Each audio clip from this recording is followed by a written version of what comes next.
strong values and strong opinions. The Mike Broomhead Show, KTAR News, 92.3 FM, and the KTAR News app. All right, thanks so much for being here. We appreciate you spending some time with us. There was an executive order in the freezing of some grants by the federal government, and the uproar is about what programs would be shut down. I believe there are 22 of the attorney generals across the country that have joined the lawsuit, including our own Attorney General Kris Mayes. She joins us now. Attorney General, welcome back. Morning, Mike. Thanks for having me back. This is getting to be a regular occurrence for us. Can you explain why join this lawsuit, and is there any, with the freeze that was put on or the stay that was put on by a federal judge, is that going to influence whether this lawsuit moves forward? Yeah, thanks, Mike. So, yeah, we joined this lawsuit because it was critical to stop this effort by the federal government to essentially defund critical services in Arizona, including our police and law enforcement. Mike, they defunded what we call the high-intensity drug trafficking areas, which is how we combat the Mexican drug cartels in Arizona. It was absolutely insane, this freeze on the funding, which we believe is illegal and unconstitutional, would have defunded our ability to provide health care to 2 million Arizonans through access or Medicaid. 17 critical access hospitals would have probably had to shutter their doors. 15,000 children in Head Start, SNAP recipients, 460,000 Arizona households rely on that for food. This was crazy, Mike. And so we filed that lawsuit. Ours is moving forward.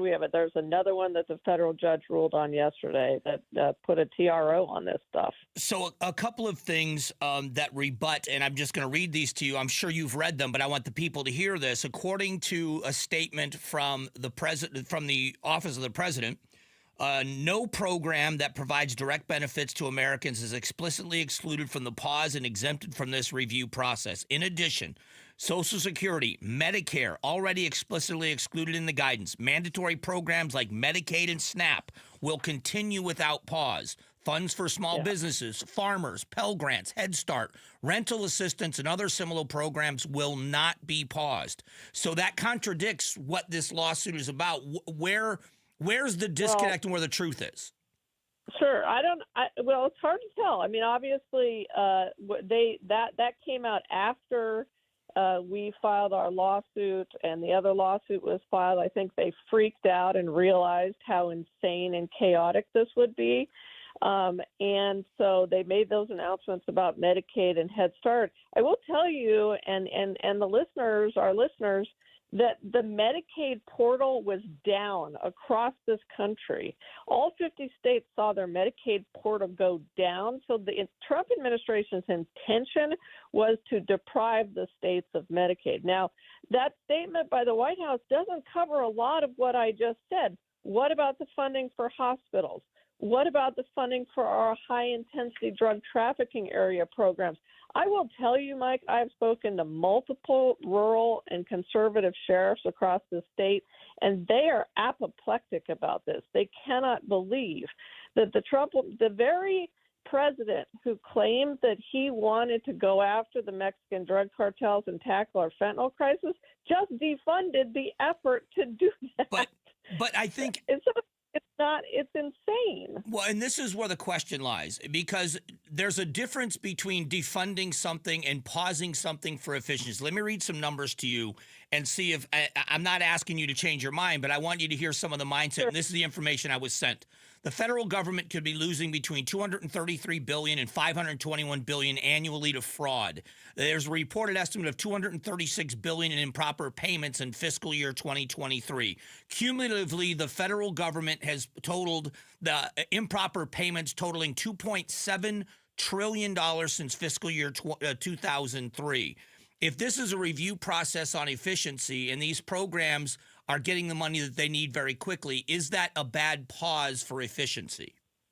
Look, I am all for going after waste, fraud, and abuse. That's what we do every day in my office at the Attorney General's office by tackling Medicaid fraud. But one of the things that they're defunding with this pause potentially is what's called Mafuku, which is funding to my office to prosecute Medicaid fraud.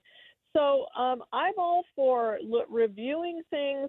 But this is not that. This is defunding. The pause means that they are defunding these programs immediately, Mike. And so there's a proper way to go about it, which is what our lawsuit says, which is you can't violate the Administrative Procedures Act, and you can't violate the Constitution, Mike. There is a separation of powers. Congress already appropriated this money. So if the Trump administration wanted to say, I don't agree with Head Start, or I don't agree with funding our sheriffs and the DEA, which is, of course, crazy.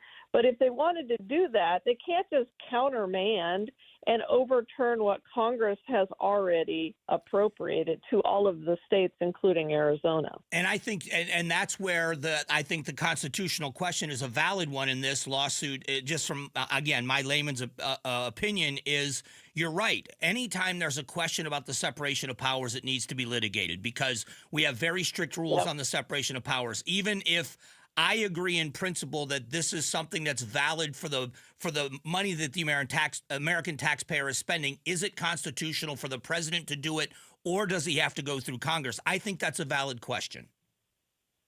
Exactly. And flip the tables here. If Kamala Harris had been elected and she came in and she defunded a whole bunch of stuff that a Republican Congress had passed, people would be apoplectic about that as well. It's just not the proper process.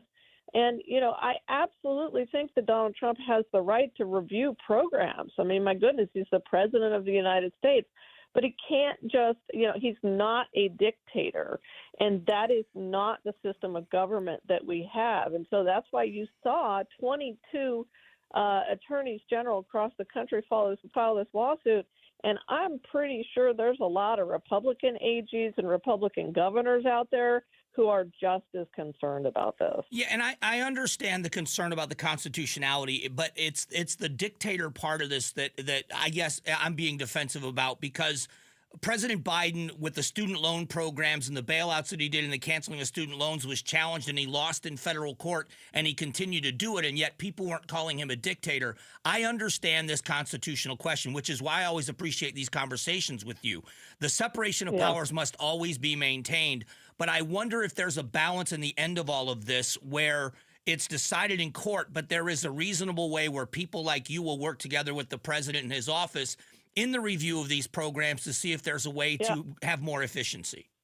Oh, sure. I welcome that. And you make a fair point about previous presidents who have done things through executive orders. And I just think that Trump has done a lot of that in his first 2 weeks of office. But you make a fair point. And I absolutely, again, am in favor of efficiency and reviewing programs. But what I am not in favor of is any president, no matter their political party, coming in and defunding the police, because that's exactly, Mike, what happened yesterday. Donald Trump defunded the police in Arizona, and I will not put up with that. I am, as you know, very pro-law enforcement, and I am going to protect our sheriffs, and I'm going to protect our ongoing efforts to fight the Mexican drug cartels and the fentanyl crisis that we have in this state. I always appreciate the conversation, and I'm sure that you and I will be talking about a lot of these things more often, and I appreciate your willingness to do it. Me too, Mike. Have a great day. You too. Thanks. That is the Attorney General Kris Mayes. Coming up,